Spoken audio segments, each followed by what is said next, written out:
사랑 안에 있는 것 하나가 있습니다. 사랑 안에는 뭐가 없냐면은 두려움이 없습니다. 사랑하는 사람이 함께 있으면은 이 세상에 두려울 것 아무것도 없다는 얘기입니다. 어느 부모가 있는데 딸이 어떤 남자를 사귀었어요. 이 남자 아니면 절대로 나 안 됩니다. 결혼해야 되겠습니다. 집에서는 극구 반대합니다. 내쳤습니다. 그래도 그 남자만 있으면은 이 세상 다 없고 두려움이 없습니다. 그래서 나가서 두 사람이서 결혼합니다. 부모는 말합니다. 너희들이 결혼해서 애 낳고 살아봐라. 그때가 후회한다. 그런 얘기 저런 얘기 하지만은 사랑하기 때문에 이 세상에 어떤 두려움도 없다는 이야기입니다. 온전한 사람은 두려움을 내어쫓게 됩니다. 물과 기름은 섞이지 않습니다. 두려움과 사랑은 섞이지 않는 것입니다. 빛은 어둠을 내어쫓는 것처럼 사랑은 두려움을 내어쫓는 것입니다.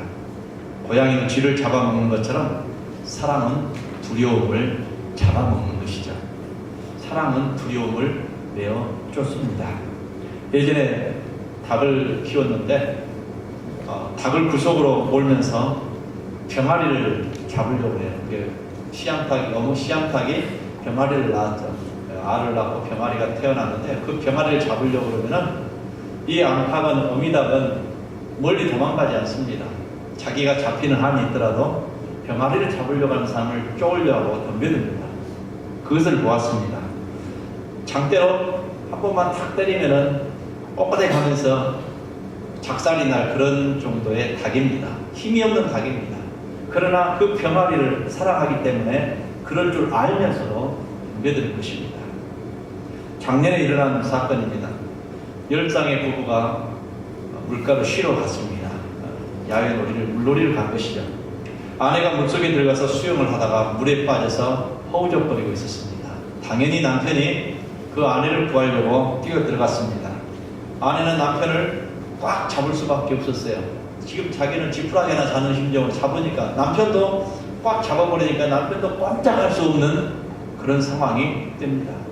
두 사람이 물속에 꼬르륵꼬르륵 합니다. 이 모습을 본 남편 동생이, 그 동생도 형과 형수를 사랑하는 마음에 자기도 죽을 걸 알면서도 뛰어들어갑니다. 또 잡으니까 또 다시 형과 형수가 자기도 꽉 잡았어요. 결국은 세 사람이 모두 숨을 쉬지를 못했습니다. 저도 이 말을 이승배 집사님한테 배웠습니다. 숨을 쉬지 못했어요. 두 명은 정신없이 그를 꼭 잡았고 세 명이 함께 부둥켜 안고 결국은 나오질 못했다는 이야기입니다. 남편은 아내를 온전히 사랑했기 때문에 두려움도 없이 뛰어들어서 아내를 건지려고 했고, 또 동생도 마찬가지로 형과 형수를 사랑하는 마음이 있었기 때문에 그 두려움 속에서 두려움을 모두 몰아내고 거기에 뛰어 들어갔다는 이야기입니다. 온전한 사랑은 두려움을 내어쫓는다고 했습니다. 그런데 우리는 무엇을 온전히 사랑해야 되냐 하는 것이 문제죠. 가장 두려움이 없는 사람은 사랑하는 사람입니다. 가장 용감한 사람도 사랑하는 사람입니다. 다음과 같은 것을 사랑하면 두려움이 없어집니다. 용감하게 할 수 있는 것이죠. 첫째는 하나님을 사랑하는 사람입니다. 내가 하나님을 사랑하면 이 세상에 두려움이 없어집니다. 사라집니다. 그리고 사명을 온전히 사랑하는 사람은 일에 미쳤다고 그러죠. 내 일을 온전히 사랑하는 사람은 두려움이 없습니다. 그리고 사람을 온전히 사랑하는 사람은 두려움이 없는 것입니다. 이런 사람은 두려움이 없는데 심리학자는 두려움의 종류가 75종류가 있다고 말합니다. 그러나 무엇인가 사랑하고 몰두하는 사람은 이 75가지의 두려움이 하나도 없이 다 사라진다고 이야기합니다. 리빙스턴과 같은 의료 선교사 또는 그 외의 여러 선교사님들, 그리고 오지에 가서 의료 선교하고 의료 봉사하는 분들 보면은 두려움이 있다면 그곳에 갈 수가 없습니다. 사실 어떤 병이 더 위험하죠. 자기도 노출될 수밖에 없는 상황입니다. 안전을 보장할 수 없습니다. 그러나 그 지역 사람들을 사랑하고 자기가 가지고 있는 재능과 그 사명을, 일을 사랑하기 때문에 그렇게 위험을 무릅쓰고 하는 것입니다. 개는 사람을 물지 않습니다. 원래 잘 따르는 동물입니다. 그러나 개가 왜 덤벼드냐면은 심장 박동 소리를 듣고 개는 덤벼듭니다. 심장이 갑자기 두근두근 거리면서 빨라지면은 그때 개는 그 소리를 자기를 공격하는 소리로 생각합니다. 그래서 덤벼드는 거예요. 아무리 무서운 개라도 내 심장, 내 마음이 평온해졌으면 개는 절대로 덤벼들지 않습니다. 짖기만 할 뿐입니다.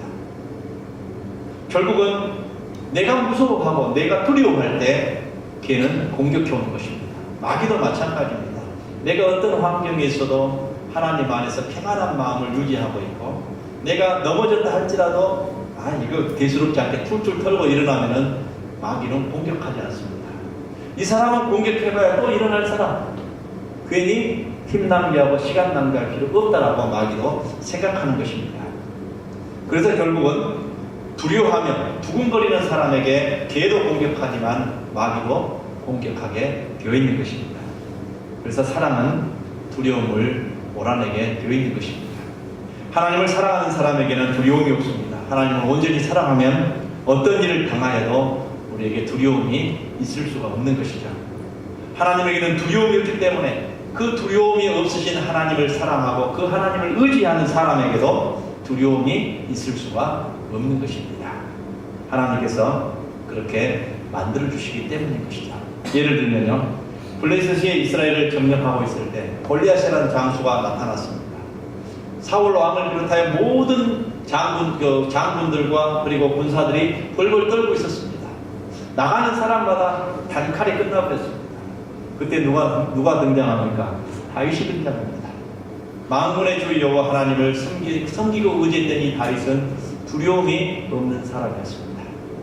하나님을 모욕하고 이스라엘 왕을 의욕하고 하나님의 백성들을 모욕하는 그 블레셋 장수 골리앗에게 나와서 너는 칼과 창으로 내게 나오지만 나는 만군의 여호와 하나님의 이름으로 네가 모욕하는 그 하나님의 이름으로 내가 너에게 나간다 하면서 당당하게 두려움 없이 나갔습니다. 결과는 어떻게 됐습니까? 승리하게 되었습니다. 결국 거꾸로 되었습니다.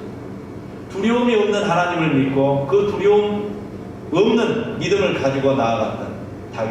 다윗은 하나님을 사랑했고 백성들을 사랑했고 사람들을 사랑한 사람이었습니다. 성경은 이렇게 말해줍니다. 사울과 온 이스라엘의 블레셋 사람이 이 말을 듣고 크게 놀라 두려워하니라. 다윗은 두려워하지 않는 믿음을 가지고 있었습니다. 다윗은 단 5개 물맷돌만 가지고 갔습니다. 하나님을 온전히 사랑하면 결코 두려움이 있을 수가 없는 것입니다. 왜냐하면 하나님께서 모든 것을 다 채워주고 하나님께서 우리의 모든 일을 담당해 주시기 때문인 것입니다. 또 사도 바울도 있습니다. 만일 하나님 우리를 위하시면 누가 우리를 대적하리요? 자기 아들을 아끼지 아니하시고 우리 모든 사람을 위하여 내어주신 이가 어찌 그 아들과 함께 모든 것을 우리에게 주시지 아니하겠느냐? 누가 능히 하나님께서 택하신 자들을 고발하리요? 의롭다 하신 이는 하나님이시니 누가 정죄하리요? 사도 바울은 이렇게 말하고 있습니다. 내가 확신하노니 사망이나 생명이나 천사들이나 권세자들이나 천사들이나 권세자들이나 현재일이나 장래일이나 능력이나 높음이나 기쁨이나 다른 어떤 피조물이라도 우리를 우리 주 그리스도 예수 안에 있는 하나님의 사랑에서 끊을 수 없다라고 말씀합니다. 소련이라는 나라가 있을 때입니다. 지금 러시아로 이렇게 분리가 됐지만은 이 소련이라는 나라 기독교인들을 박해할 때 일입니다. 고립된 북 여인이 지하교에 몰래 숨어 들어가서 예배를 드립니다. 갑자기 총을 든 군인 2명이 나타났습니다.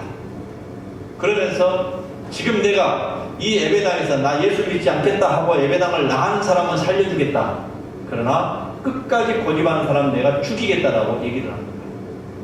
사람의 심장 속에서 한 사람, 2사람 두근두근 되기 시작합니다. 정말 죽을까? 어떨까? 이 고민 속에서 갑자기 한 사람이 일어나서 나갑니다. 그러자 또 따라 나간 사람이 있습니다. 또 따라 나가서 그러다가 어느 정도 빠져나가고 나니까 더 이상 나갈 사람 없느냐라고 얘기하니까 우리는 여기서 죽기를 각오하고 예배당에서 하나님을 섬기겠어, 숭배하겠어 라고 얘기합니다. 그때 이 2 군인이 총을 딱 내려놓고는 나도 예수 믿는 사람입니다. 정말로 믿는 사람과 예배드리고 싶었습니다. 우리 예배드립시다. 이렇게 얘기를 하고 함께 예배드렸다는 이야기입니다. 실제로 있었던 일이에요. 정말로 하나님을 찬송하고 하나님의 기적을 살아계심을 맛본 진정한 예배가 된 줄로 믿습니다. 모두는 감격 속에서 눈물로 예배를 드렸습니다. 하나님을 사랑하는 자는 어떤 두려움도 내어 쫓을 수 있는 줄로 믿습니다. 두 번째로 사명을 사랑하는 사람에게는 두려움이 없습니다. 살았으니까 사는 사람이 있고 일하려고 사는 사람이 있습니다. 살아있으니까 살아가려고 하는 생존의 사람이 있고 무엇인가 일하려고 사는 사람은 투쟁하는 사람입니다. 그래서 칼 힐트가 말한 것은 진실입니다. 사명을 발견한 날은 생일날보다 더 소중하다. 사명을 발견한 날이 생일보다 더 소중하다. 사명을 발견하고 나면 그날부터 전혀 새로운 사람이 되기 때문입니다. 아이들이 철이 들면은 새로운 아이로 변모됩니다. 부모가 봤을 때 그래서 철 들면 새로운 사람으로 변모가 돼요. 철로 역정을 쓴 존 본인이 그랬습니다. 군대 생활을 하다가 보트를 서고 있다가 갑자기 여기 가고 싶어서 친구를 세워놓고 대신 봐주라고 자기는 갔어요. 근데 갔다 보니까 친구가 적군의 총에 맞아서 죽어가지고 있는 것입니다. 본인은 그때 사명을 받았습니다. 하나님이 나를 살려주신 것은 나를 통해서 무엇인가를 하시기 위함이다라고 생각했던 것입니다. 그때부터 복음 전한 일에 생명을 걸었던 사람입니다. 복음 전하다가 감옥에 갇혀서 거기에서 철로 역정을 쓰게 됩니다. 사명을 발견한 사람은 그 사명을 감당하기 때문에 조금도 두려움 없이 이 세상에서 살아나갈 수 있는 것입니다. 바울이 그렇습니다. 바울은 예수 믿는 사람들을 핍박하는 사람이에요. 잘 아시죠? 사울이었을 때 자기 말대로 괴수 중에 괴수였습니다. 바울은 예수 믿는 사람들이 도망가서 숨어있는 다메섹으로 그들을 잡으러 가는 길에 예수님을 만났습니다. 아나니아에게 하나님이 바울이 어떤 사람인지를 알려줬습니다. 이 사람은 내 이름을 이방인과 임금들과 이스라엘 자손들에게 전하기 위하여 나의 택한 그릇이다라고 말을 했습니다. 그때 바울이 아나니아를 찾아왔죠. 눈이 먼 상태에서 찾아왔죠. 그때 안수하여 그를 눈을 뜨게 합니다. 그리고 복음 전도자로 세웁니다. 자기에게 맡겨진 사명을 끝까지 잘 감당하려고 애썼습니다. 바울은 늘 이렇게 고백합니다. 밀레드에서 에베소 교회 장로들에게 한 말입니다. 보라, 이제 나는 성령에 매여 예루살렘으로 가는데 거기서 무슨 일을 당하는지 알지 못한다. 오직 성령이 각 성에서 내게 증언하여 결박과 환난이 나를 기다린다 하시나 내가 달려갈 길과 주 예수께 받은 사명 곧 하나님의 은혜의 복음을 증언하는 일을 마치려 하면은 나의 생명조차 조금도 귀한 것으로 여기지 아니하노라. 다시 말하면 예루살렘으로 가는데 성령께서 이미 자기에게 예언을 해주셨어요. 너 거기 가면 죽는다. 순교해야 한다. 그러니까 나는 거기 가서 내 생명을 바쳐서 이 모든 사역을 거기서 마무리 지으려고 나는 그곳으로 간다라는 거예요. 조금도 아끼지 않겠다는 얘기입니다. 이 생명을. 그리고 로마로 가서 로마에서 사형을 당합니다. 사명을 사랑하는 사람은 어떤 두려움도 내어 쫓을 수 있습니다. 아브라함 종 엘리에셀도 마찬가지죠. 그도 충성된 일꾼이었습니다. 사명의 사람입니다.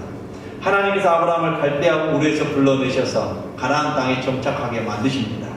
갈대아 우르는 우상의 도시입니다. 아브라함의 아버지도 우상을 만들었고 그 할아버지도 우상을 만들어서 팔던 사람입니다.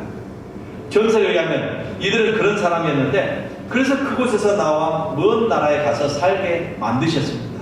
100살에 이삭을 낳습니다. 아브라함은 늙었고 이삭을 장가 가게끔 해야 될 것인데 가나안 여인들은 모두 이방인이고 더구나 우상 섬기는 여인입니다. 우상 섬기는 여인하고 결혼을 시켜서는 안 된다고 생각했습니다. 그래서 고향으로 가서 고향 땅에 있는 하나님의 사람 자구를 구하고 싶었어요. 그래서 충성된 종 엘리에셀을 불러 말합니다. 내 고향에 가서 이삭의 신부감을 구해 오너라. 종은 물었습니다. 주인님, 만일 여자를 구하였는데 이곳으로 오지 않겠다고 하면은 이삭을 데리고 가서 장가 들게 하여 데리고 올까요? 이렇게 얘기합니다. 아브라함은 단호하게 말합니다. 아니다. 하나님이 나를 그곳에서 떠나게 하실 때 이곳에서 살게끔 하셨다. 나는 그곳으로 돌아가지 않는다. 그리고 이 땅을 내 후손에게 주신다고 약속하셨다. 반드시 천사가 먼저 가서 준비해 놓으실 것이다. 좋은 이런 지시를 받고 아브라함의 고향으로 갔습니다. 아브라함이 살고 있는 부엘세바에서 그 하란까지는 80km 정도 되는 거리입니다. 80이 아니라 800km. 그러니까 서울에서 왔다 갔다를 지금 해야 되는 그런 상황입니다. 머나먼 길을 걸었습니다. 정말 놀라운 종입니다. 거의 2달 가까이 걸어서 갔습니다. 그리고 동네 밖에서 기도합니다. 하나님, 내가 이곳까지 왔습니다. 어떻게 하면 좋겠습니까?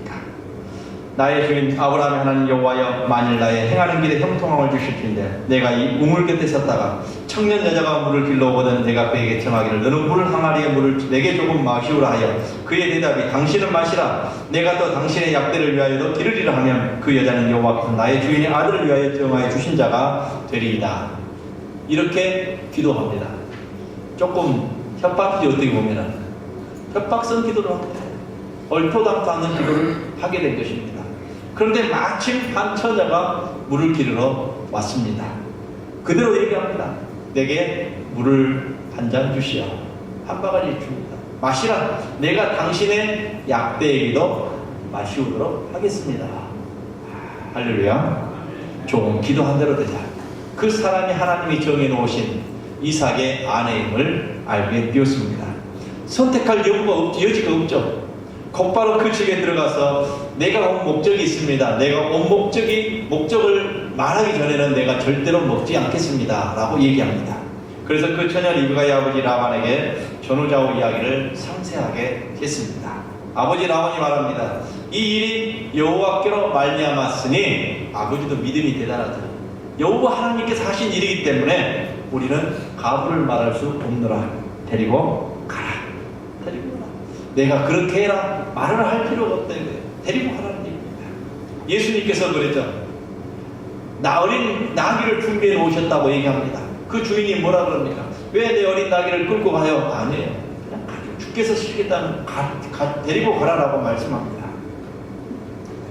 그래서 좋은 리브가를 데리고 주인인 아브라함에게 돌아왔습니다. 사명의 사람은 사명을 다하기까지 결코 쉬지 않고 먹지 않습니다. 오직 사명입니다. 두려움이 없는 거예요. 한 아이가 있었습니다. 이 아이의 아버지는 감옥에 있었어요. 그래서 구두를 닦으며 살아야 했습니다. 이 아이는 구두를 닦으면서도 늘 노래를 부르며 구두를 닦았습니다. 그래서 구두를 닦을 때 사람들은 항상 기분이 어떻겠어요? 기분이 좋았죠. 구두 닦는 아이 옆에 앉아있는데 항상 노래하니까 옆에 앉아서 구두 다 닦기를 기다리는 사람도 기분이 좋았어요. 즐거워했습니다. 어느 날 손님이 묻습니다. 얘야, 너는 뭐가 그리 좋아서 늘 노래하고 싱글벙글 웃으면서 구두를 닦니? 라고 묻습니다. 아이가 말합니다. 나는 지금 내가 구두를 닦고 있는 게 아니에요. 저는 희망을 닦고 있습니다. 희망을 닦고 있습니다.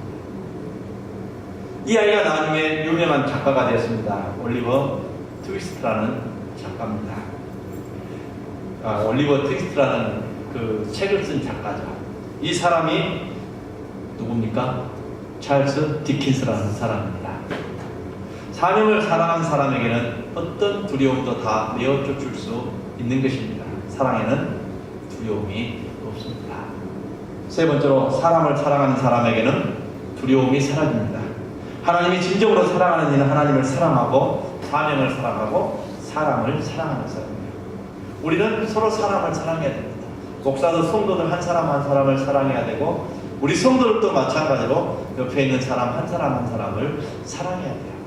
이게 바로 우리가 해야 될 일입니다. 그러면 두려움이 사라지게 됩니다. 하나님을 사랑하고 사명을 사랑하고 사람을 사랑하는 사람에게는 이 두려움 없이 모든 것을 다 할 수 있는 것이죠. 사랑에는 두려움이 없는 겁니다. 가난해도 함께 사랑하며 살면 행복하고 부자에도 사랑이 없으면 불편한 관계가 이어집니다. 엊그제 신문에 보니까 그게 나왔어요.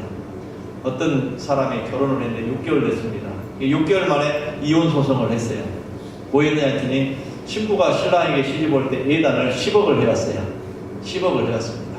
10억을 해왔는데 9,700만 원 손해배상 촉구 소송을 냈어요. 9억 7천만 원. 9억 6천만 원어치. 왜 그렇게 했느냐 했더니 맨날 맨날 결혼 초부터 시작해갖고 예단 가지고 서로 싸우고 지지고 볶고 이렇게 하다가 남편에게 이혼에 대한 책임이 있다 해가지고 돈을 안 돌려주려고 그러니까 소송을 냈는데 신부에게 9억 6천만 원인가를 돌려주라고 판결이 나왔습니다. 아니다, 남편은 또 그럽니다. 신랑은 나한테 준 것은 얼마 없다. 전부 우리 엄마도 주고 우리 동생도 주고 우리 이모도 주고 고모도 주고 뭐 사돈네 팔촌까지 자기 친정에 시댁에 있는 매촌까지 다 줬나 봐요. 이렇게 하다 보니까 돈이 그렇게 들어갔다. 나한테 온 것은 얼마 되지 않는다라고 얘기를 했습니다. 그러니까 법원 판사가 판결한 게 신랑이 아니면은 그 사람에게 줄 이유가 없다. 신랑 때문에 준 것이니까 신랑이 전부 책임져라. 그래가지고 손해배상 청구대 9억 6천만 원인가를 신부에게 줬습니다. 그리고 이혼이 허락이 됐습니다.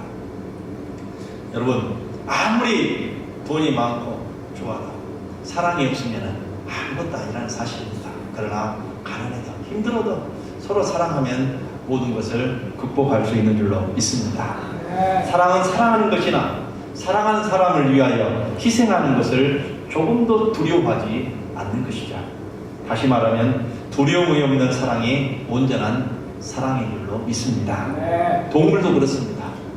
어느 날 농부가 닭이 요란스럽게 꼬꼬댁 소리를 내니까 가서 보았습니다. 그랬더니 너구리가 병아리를 잡아먹으려고 애를 써요.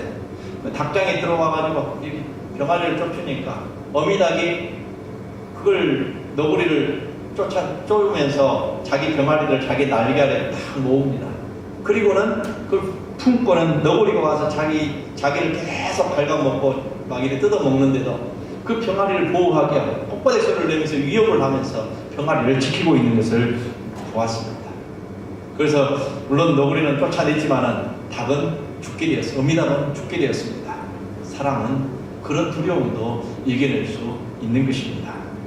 동물의 왕국을 보면 여우도 자기 새끼 사랑한다는 사실을 우리가 볼 수 있습니다. 여우가 굴속에서 자기 새끼를 낳았죠. 굴속에 여우가 이제 먹이를 구하려고 밖에 나왔는데 먹이를 구해가지고 와서 보니까 뱀 한 마리, 부렁이 한 마리가 그 동굴 속으로 들어가려고 폼을 잡고 있어요. 그러니까 이 여우가 와가지고 동굴 입구를 딱 막았어가지고 이 뱀하고 사투를 벌이는 것입니다. 결국은 물리면서도 끝까지 이 뱀을 동굴 속을 놓아주지 않으니까 뱀이 결국은 물러나는 것을 보았습니다. 사랑은 정말로 두려움을 이겨내는 것입니다. 정말 사랑하면 두려움이 없어집니다. 사랑 속에 없는 것이 한 가지 있는데 두려움이 없습니다. 사랑 속에는 두려움이 없어요. 요한은 이렇게 말합니다. 사랑 안에 두려움이 없고 온전한 사랑이 두려움을 내어 쫓나니 두려움에는 형벌이 있습니다. 여러분 두려워하지 마시기 바랍니다. 두려움에는 형벌이 있다고 했어요. 내가 하나님 앞에 섰을 때 두려워, 내가 부모님 앞에 섰을 때 두려워하는 마음이 있고 내가 사람 앞에 섰을 때 두려운 마음이 있다는 것은 뭡니까? 무엇인가 구린 구석이 있다는 이야기입니다. 두려움이 없어야 돼요. 우리 모든 성도 여러분들이 하나님 안에서 여러분의 모든 죄악이 있다면 회개하고 바른 모습으로 서서 떳떳한 모습으로 깨끗한 모습으로 서서 우리가 하나님 앞에 바로 서야 될 줄로 믿습니다. 저희 교회 연구표를 하나 지금 기도하면서 준비하고 있어요. 평생 우리 교회가 가야 될 길. 한 말씀을 찾았는데 나 여호와는 거룩하니 너희도 거룩하라. 우리는 거룩한 성도가 되어야 될 줄로 믿습니다. 어디서는 교회에서도 거룩하고 세상에서도 거룩하고 일터에서도 거룩하고 가정에서도 거룩하고 내가 거룩하면 어떻습니까? 행복하겠죠? 내가 거룩해야 돼요. 하나님이 거룩하니까 나도 거룩해야 합니다. 하나님을 사랑하고 그리고 이를 사랑하고 사람을 사랑하는 사람에게는 두려움을 물리칠 수 있는 능력이 있게 됩니다. 여러분 질문합니다. 사랑에 없는 것 하나가 무엇입니까? 두려움이죠. 꼭 그것을 물리치시고 사랑하며 살아가시기를 주의로 부탁을 드립니다. 기도하겠습니다. 사랑하는 아버지 감사합니다. 우리 모든 성도들 서로 사랑함으로 두려움을 물리치고 두려움 없는 행복한 아름다운 삶을 살아가게 도와 주옵소서. 주께서 내게 맡겨주신 귀한 사명이 있습니다. 이 사명을 사랑하게 하여 주옵소서. 또한 주께서 내게 허락하신 사랑하는 사람이 있습니다. 내 가족이 있습니다. 내 이웃이 있습니다. 나와 함께 신앙생활하는 성도들이 있습니다. 그 성도들을 사랑하게 하여 주옵소서. 그래서 우리가 우리 속에 있는 모든 두려움을 물리치고 행복하고 아름다운 삶을, 그리고 신앙생활하면서 우리 새성교회에서 하나님을 기뻐하며 서로 웃고 서로 사랑하며 아름다운 모습으로 살아갈 수 있도록 주님 인도하시고 도와주옵소서. 이 싸움 예수님 이름으로 기도하옵나이다. 아멘.